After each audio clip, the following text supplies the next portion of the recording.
नमस्कार दोस्तों, स्वागत है आपका रिंकेश परायण चैनल में। दोस्तों आज का जो टॉपिक है वो है ऑर्काइटिस।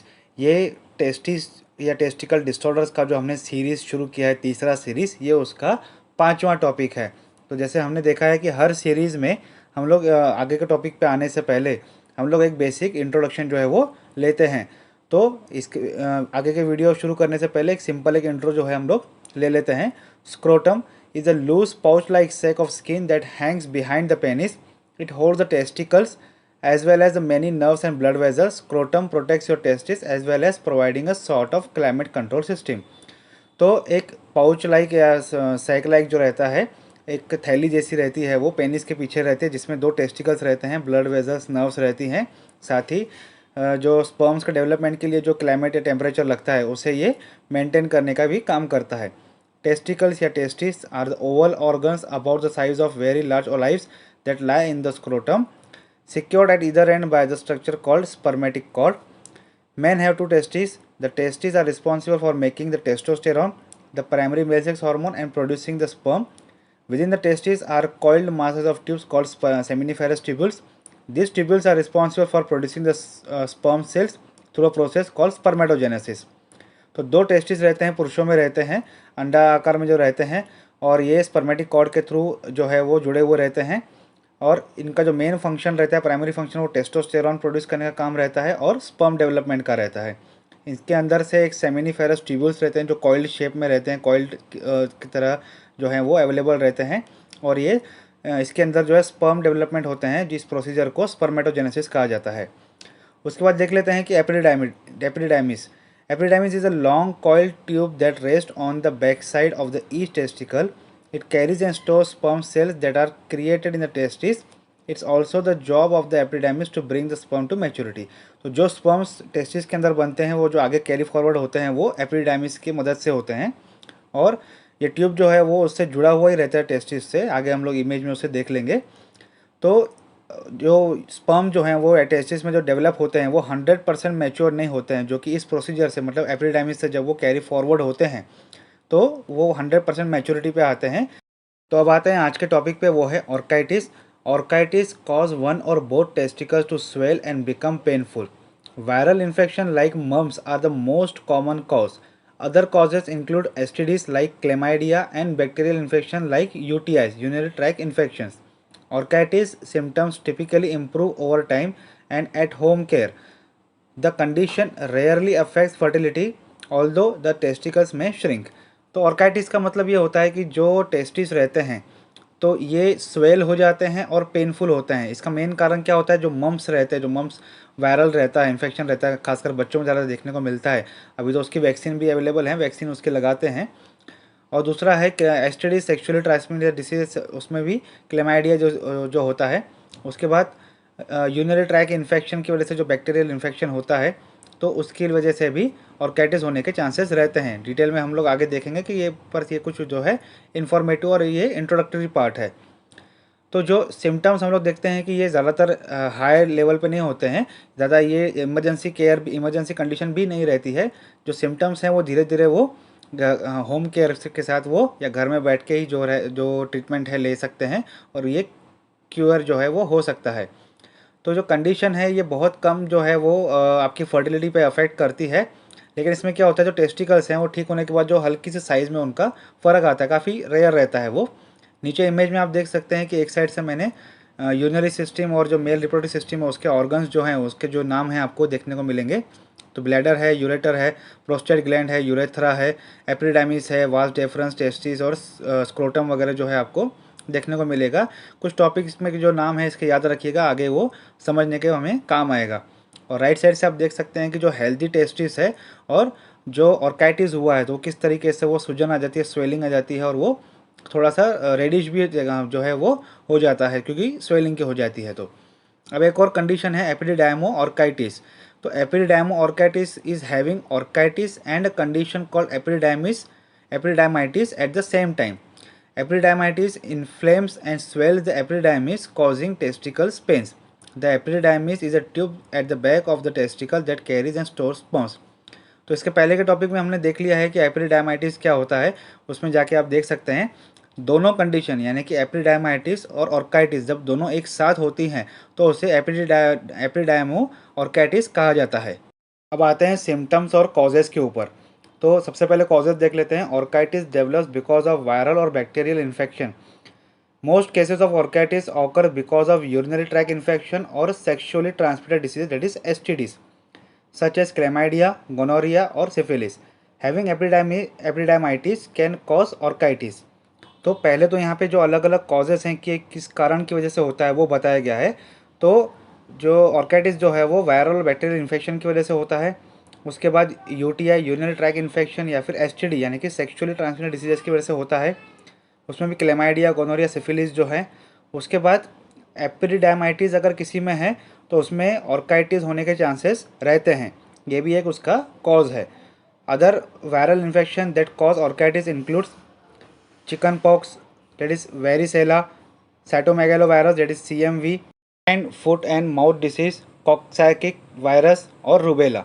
तो ये अलग अलग जो वायरल इन्फेक्शन है जिसकी वजह से ऑर्काइटिस होने के चांसेस रहते हैं, ये उसके जो है डिस्क्रिप्शन यहाँ पे दिया गया है।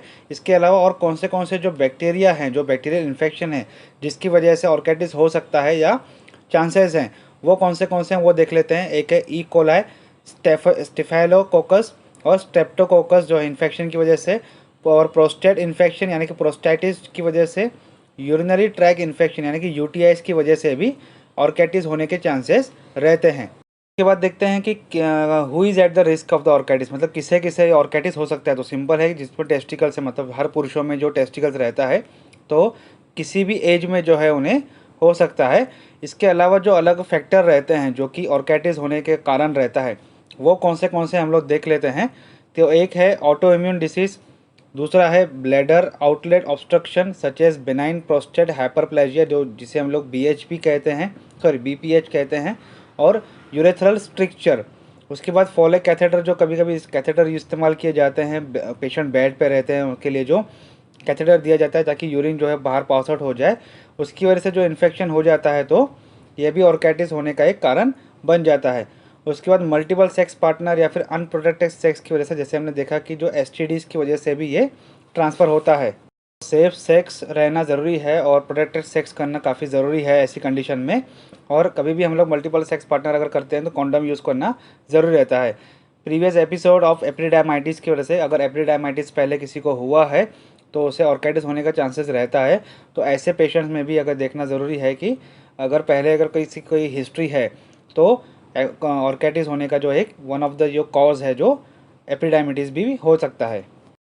उसके बाद देखते हैं कि सिम्टम्स कौन से रहते हैं। तो orchitis causes mild to severe testicle pain and swelling. The condition often begin in one testicle but it can spread to the other testicle or affect the scrotum.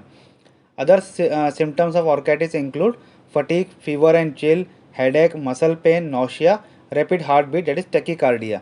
तो माइल्ड टू सीवियर जो है testicle pen होता है, swelling हो जाती है testis में, और ज़्यादातर देखा जाए तो ये एक टेस्टिकल से शुरुआत होता है जो कि बाद में धीरे धीरे अगर कंडीशन बढ़ जाती है तो दूसरे टेस्टिकल को भी अफेक्ट करता है, और अगर ट्रीटमेंट प्रॉपर नहीं होती है तो ये पूरे स्क्रोटम को जो है वो स्वेलिंग हो जाती है और पेन होना शुरू हो जाता है।